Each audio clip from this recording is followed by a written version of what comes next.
We're going to talk about a film in the Criterion Collection.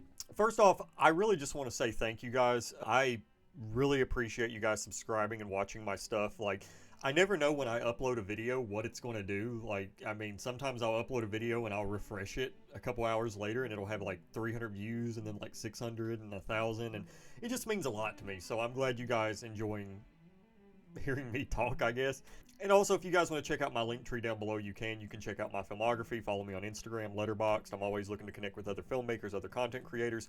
But today we're going to talk about a film, and I usually don't do this a lot. Like, I usually try to talk about newer releases because, you know, that's what pays the bills. It doesn't. Nothing fucking pays the bills out here.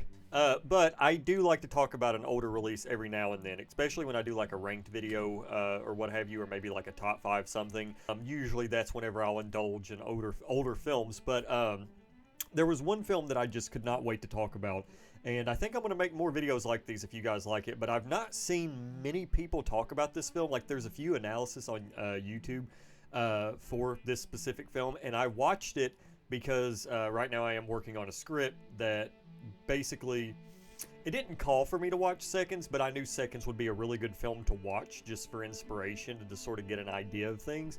And I'm so glad that I did, because I literally watched one of my favorite films ever. Yeah, I mean, it made it in my top 50. I'm constantly updating that Psalm gun on Letterboxd, so do not take it serious when you look at it. I mean, the top 5 are pretty solid, probably the top 10, but it's all over the place.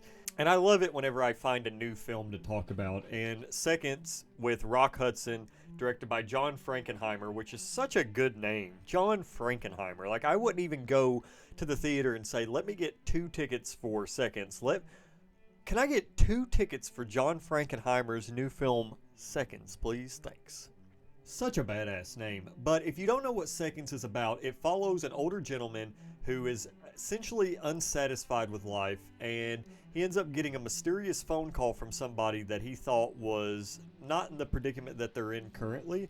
And he goes to a location, talks to some people, and they basically tell him that they can make him young again and he can start a new life. That's as far as I want to go into this film, because what this film does is it explores some very interesting and, quite frankly, very heartbreaking themes that I think everybody goes through. I would almost say that Seconds is essentially a universal film in terms of the subject matter and some of the different things that it touches on, because it went a lot deeper than I actually thought. From the surface, this is just a very simplistic sci-fi kind of, you know, we're watching an older dude turn into Rock Hudson as he is living a new life.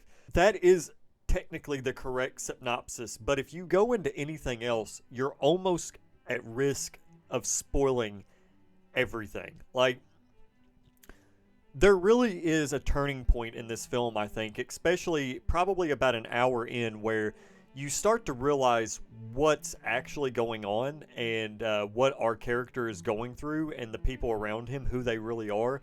And it makes for a very enthralling piece of storytelling because, again, I did not see it going in that direction. Like, when you watch the film, you know that the film is going to turn on its head. You know it's going to. It has to. It would almost be a crime if the film didn't.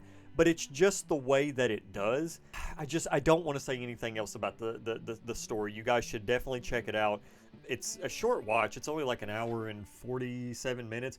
And it's filmed in 1:751 aspect ratio, which is like the strangest aspect ratio. I've only seen a handful of films filmed in that. And it seems like it's older films that are filmed in that. It's such a strange aspect ratio, but golly. Why am I making a big deal about it? I shouldn't be.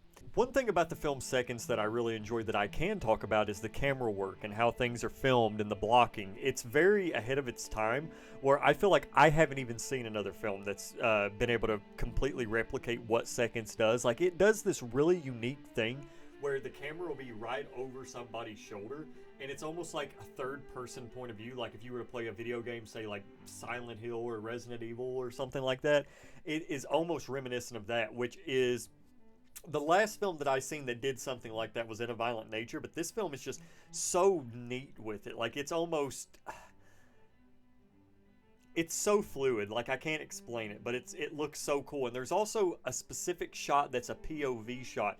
These are some of my favorite shots in films. These are shots that I, like to emulate with my own work just because I don't see it done often. And I'm not sure if filmmakers are scared to do it. I don't know if studios are completely against it, but you would think that you would see it a lot. And I'm not talking about POV shots where you see a character walking down the hallway and then we cut to a handheld cam of essentially the POV of them walking down the hallway, which is what I've been guilty of doing too. It's super easy. I mean, it's not even being guilty. It's a very easy way to do a POV. But what this film does is literally show you like a telephone, the dude's hand on the desk, and it's literally like a clean POV. I love the camera work in Seconds. It's definitely ahead of its time. It's very innovative. And it's perfect for the story itself because like I said, the narrative, it's strange and it does things. It's not your typical film to come out in the 60s. And that's another thing that I want to talk about. Rock Hudson in this film, I'm actually surprised that he even did a film like this. He was perfect for it. I think he completely nailed it. There's not much wrong with Seconds. Like, I cannot really think of anything that's wrong with it. And the fact that this was distributed by, like, the production company behind this film is Paramount is kind of shocking because I just wouldn't think that Paramount would go for a film like this or like MGM because this film is I would not be surprised if like David Lynch was inspired by this film or like somebody like Harmony Korine or something like that. Like I would not be surprised if this film was an inspiration. Hell, even like Ari Aster or something like that. Like I liked it. I liked it a lot. That's the thing that I struggle with when I make these videos talking about older films because they've been out for a while and I feel like I have to tiptoe around things where I feel like I'm just going in circles with what I'm talking about. So I'm just going to go ahead and end the video by saying you should definitely watch Seconds. I think you'll really enjoy it. If you've seen it, definitely recommend it to everybody if you like it. Yeah, it's such a good film. I am very satisfied with it. I was actually looking at other films that John Frankenheimer made. I'm not sure if I'm going to get into the rest of his filmography, but yeah, this is just such a unique film for its time. Definitely very inspirational to me. I really, really enjoyed it. But anyway, guys, let me know what you thought of Seconds down in the comments below. Hope you enjoyed, and I'll see you guys next time.